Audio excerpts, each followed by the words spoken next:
Good morning, YouTube audience. This is Tyler. I'm in Cache Valley, Utah, visiting a friend, and I have some roommates. Well, I'm in an Airbnb, so there are other people around. So if there's any interruption, I'll just have to talk to them a little bit.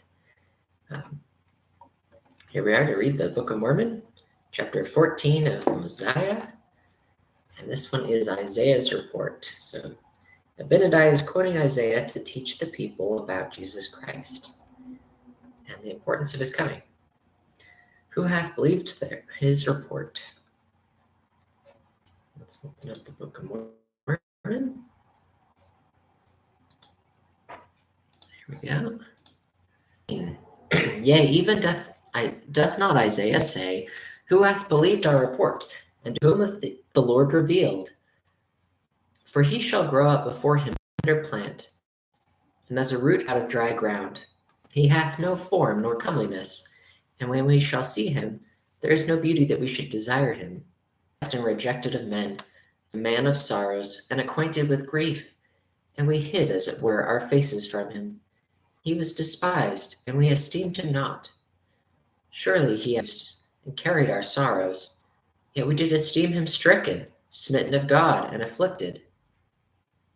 But he was wounded for our transgressions, he was bruised for our iniquities. The chastisement of our peace was upon him, and with his stripes we are healed. All we, like sheep, have gone astray. We have turned every one to his own way, and the Lord hath laid on him the iniquities of us all. He was oppressed, and he was wounded, yet he opened not his mouth. He is brought as a lamb to the slaughter, and as a sheep before her shearers is dumb, so he opened not his mouth. He was taken for prison and from judgment, and who shall declare his generation? For he was cut off out of the land of the living.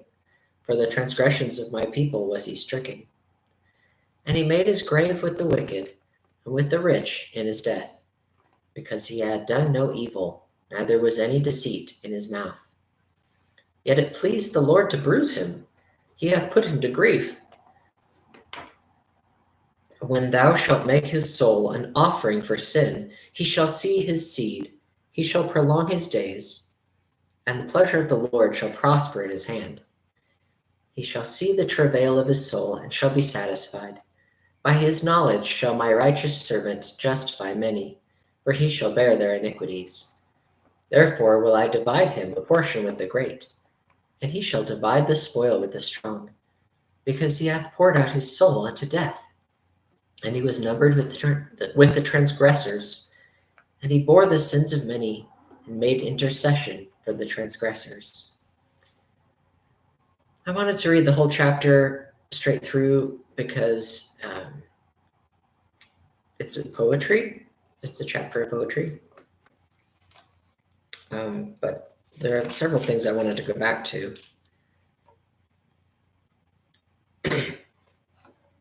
First, who hath believed our report? Abinadi is preaching this to people who are probably not going to believe it, for the most part. There are a few that might listen, but for the most part, these people will reject his report. So he has kind of a connection to Isaiah, doesn't he? He's despised and rejected of men, a man of sorrows and acquainted with grief. Isaiah speaks in poetry. He has a special format. He says something once, like he's despised and rejected of men. And then he says something very similar, but with different words. A man of sorrows and acquainted with grief. That's not quite as similar as some of the other ones. And we hid as it were our faces from him. He was despised, and we esteemed him not. So he says it one way, and then he says it another way. He's borne our griefs and carried our sorrows, yet we did esteem him stricken. All right, let's look at a better example. All we, like sheep, have gone astray. So, saying we're like sheep, we've gone astray. And then another way of saying it, We've turned everyone to his own way. Just a little bit of repetition, because his points are important. And then this third part was not repeated, and the Lord hath laid on him the iniquities of all. Sometimes he doesn't repeat. But very often in this chapter, he's repeating twice. He's saying twice what he means.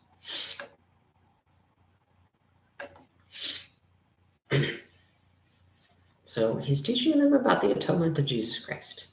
He's teaching them that God is going to come down in the form of a man, grow up as a tender plant, having no form nor comeliness. He doesn't look like a special man.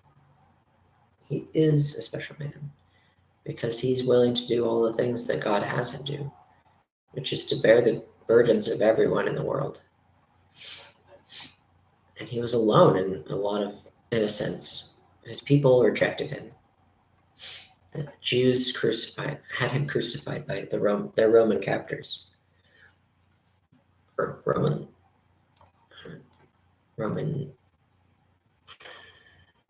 people that govern their society.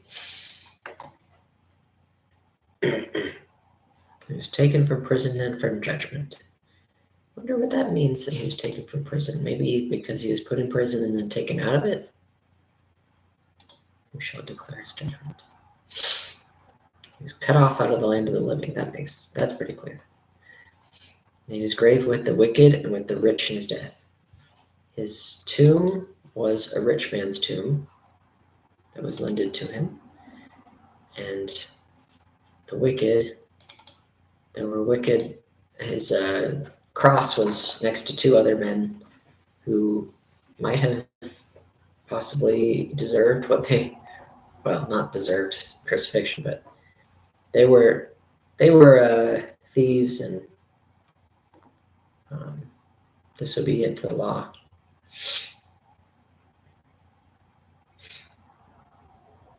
A lot of the phrasing here is a little strange to us, like with the rich in his death because he had done no evil. Maybe done no evil isn't really the reason why he had his grave with the wicked and the rich in his death. Not sure exactly the connection there. But you have to understand, this was translated from maybe twice before it came to us, the first time in the Bible. And then in the Book of Mormon, it was translated from the brass plates, or the plates of Nephi, I suppose. And Isaiah himself was from the brass plates.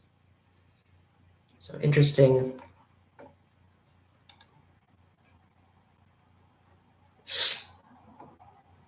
Interesting how it came through to us in a similar way in the Book of Mormon. Because Joseph Smith knows the wording of the Bible, and God knows the wording. So they were able to translate it in a similar way, in a similar tone and phrasing. But it might not have been perfectly translated in the Bible. One day when we all understand everything, we'll understand what it was that caused it to say this. Say it in that way. But you kind of have to read between the lines, take the general view of things. Sometimes. And then other times, like this verse here, yet it pleased the Lord to bruise him, he hath put him to grief. When make his soul an offering for sin. So who's making his soul an offering for sin? Isaiah is speaking to the children of Israel. So the Israelites will make his soul an offering for sin. He's sacrificing his soul to God. So it could also be saying when God will make his soul an offering for sin. But I don't think Isaiah is speaking to God. So it could be a mistranslation, or it could be that he's speaking of the children of Israel. Or just people in general, mankind, took him and made his life an offering. He shall see his seed, shall prolong his days, and the pleasure of the Lord shall prosper in his hand. I used to wonder, what does he shall see his seed mean? Because seed is descendants. And Jesus, so far as we knew, had none, had no children. But seed is also metaphorical descendants. You could say that's who inherited the things that he would give. So when he's put to death, he will see his seed. He will see the inheritors of the gift he's giving. He saw us. He saw all of the children of men, everyone through all eternity, that would receive the benefit of the atonement that he was here to make. So perhaps he saw a vision somehow, or perhaps after his death, in the spirit world, he saw a vision of all of the children of men. Or perhaps before his death, he was able to have a vision of those things. And perhaps it's a metaphor when it says see his seed, because to understand is to see, to have a knowledge of something, to have it described to you in your soul. He shall see the travail of his soul and shall be satisfied. By his knowledge shall my righteous servant justify many, for he shall bear their iniquities. Glory to God that he could bear all of our iniquities and justify many children of men. And God rewarded him. I will divide him a portion with the great, and he shall divide the spoil with the strong. Christ was given a dominion over all things, and all people will recognize him as their Christ, as their God, because he hath poured out his soul unto death. It's such a beautiful chapter. So I hope you enjoyed that.